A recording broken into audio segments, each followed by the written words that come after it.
आठवें वेतन आयोग यानी कि 8th पे कमीशन का इंतजार कर रहे लाखों केंद्रीय कर्मचारियों और पेंशनर्स को फिलहाल थोड़ी निराशा हो सकती है।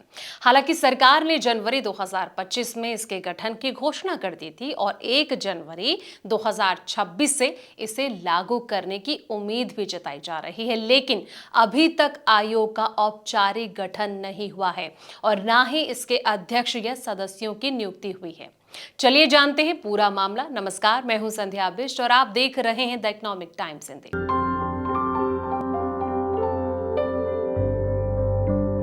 बता दें कि सरकार ने 8वें वेतन आयोग के गठन की घोषणा तो कर दी है, लेकिन इसकी अधिसूचना यानी कि नोटिफिकेशन अभी तक जारी नहीं हुई है। कुछ रिपोर्ट्स के अनुसार कर्मचारियों को मिलने वाले फिटमेंट फैक्टर में कमी आ सकती है, ऐसा अंदेशा लगाया जा रहा है।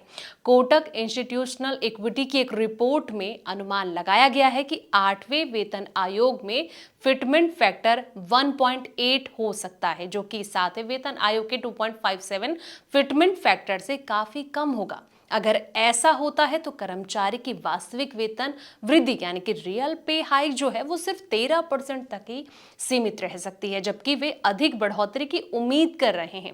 पुरानी पेंशन योजना यानी कि ओपीएस की बहाली की मांग भी तेज है, लेकिन अभी तक इस पर भी कोई स्पष्टता यानी कि क्लैरिटी नहीं है कि 8वें वेतन आयोग में इसे लेकर क्या सिफारिशें होंगी।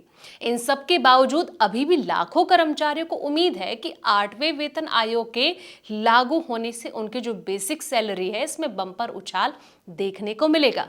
कई रिपोर्ट्स ये भी बताती है कि न्यूनतम बेसिक सैलरी जो है वो 18,000 से बढ़कर 51,480 रुपए तक हो जाएगी, जो कि लगभग 3 गुना बढ़ोतरी होगी। ये बढ़ोतरी जो है एक्रुयाड फॉर्मूले के आधार पर होने की संभावना जताई जा रही है, जिसका उपयोग जो है वो 7वें वेतन आयोग में भी किया गया था। वेतन आयोग का लाभ केवल मौजूदा कर्मचारी को नहीं बल्कि जो पेंशनर्स है इनको भी मिलेगा, क्योंकि उनकी जो पेंशन है वो भी बेसिक पे के आधार पर ही तय होती है।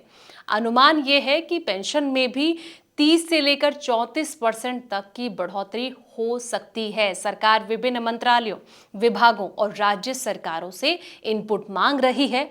उम्मीद की जा रही है कि आयोग के अध्यक्ष और सदस्यों की नियुक्ति 2025 के आखिरी तक यानी कि अंत तक हो सकती है। एक बार टीओआर तय हो जाने और आयोग का गठन हो जाने के बाद आयोग अपनी सिफारिशें सरकार को सौंपेगा और फिर कैबिनेट की मंजूरी के बाद इसे 1 जनवरी 2026 से लागू किया जा सकता है।